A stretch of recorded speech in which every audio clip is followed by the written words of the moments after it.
Panoorin natin to mga idol, video ni Colonel Eduardo Acerto mga idol, na kung saan nagbibigay siya ng intel report noong pumutok ang issue sa mga Duterte at kay Michael Yang at sa mga iba pang inject na mga sindikato mga idol. Narito ang video mga idol, panoorin po natin. Ang Johnson Chua Drug Syndicate ang nag-ooperate sa bansa base sa drug matrix na inilabas ni dating Police Colonel Eduardo Acerto.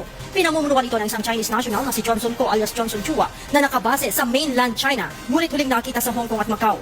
Si Ko ay may mga business partners na nagmamay-ari ng Chinese warehouse sa Cagayan de Oro at General Santos City.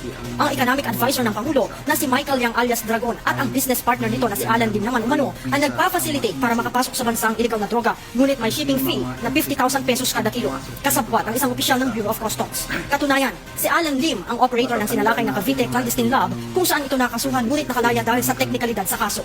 Si Michael Yang naman ang nagbigay ng shipping requirements para makapasok sa bansa ang mga drogang natagpuan sa Cagayan de Oro warehouse, maging sa Dumoy Davao Clandestine Laboratory at Bunawan Davao Clandestine Laboratory na sinalakay ng mga otoridad noong December 2004. Isang Alan C. ang sinasabing operations manager ng Dumoy Davao Clandestine Laboratory. Ang mga nasabing illegal na droga ay mula umano kay Johnson Ko alias Johnson Chua. Ang intel report na ito na umano'y ibinigay ni Acerto sa Pangulo kay dating Chief PNP Ronald Bato de la Rosa, PNP Chief General Oscar Albayalde at PIDEA Director General Aaron Aquino na ani ay hindi inaksyonan.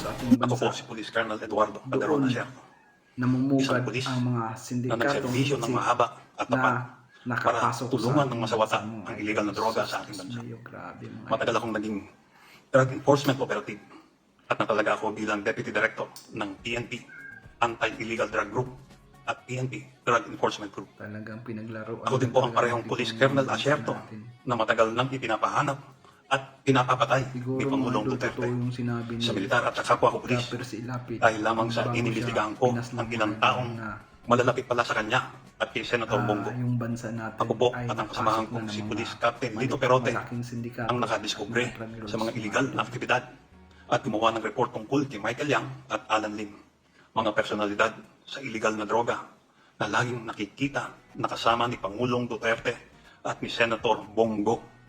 Dinukot na po nila si Perote. At malamang mga idol. patay na. Nalulungkot ako kasi lumapit naman ako sa Senado Yun na noon mga idol upang ilantad ang aking Ano intelligence sa report. palagay niyo mga idol? Sayang at Meron hindi na kayong ilantad ang report ko noon. itong report At ako ba ni ang lumabas na protektor ng Colonel droga sa report ng Senate Blue Eduardo Ribbon? Acerto, mga idol?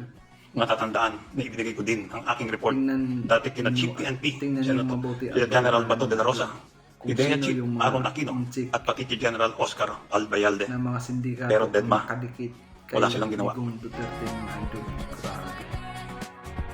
Kaya pala love na love ni Digong ang mga insect mga idol.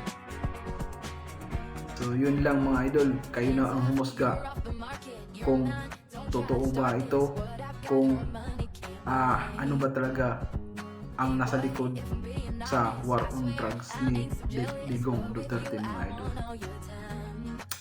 Aray ko!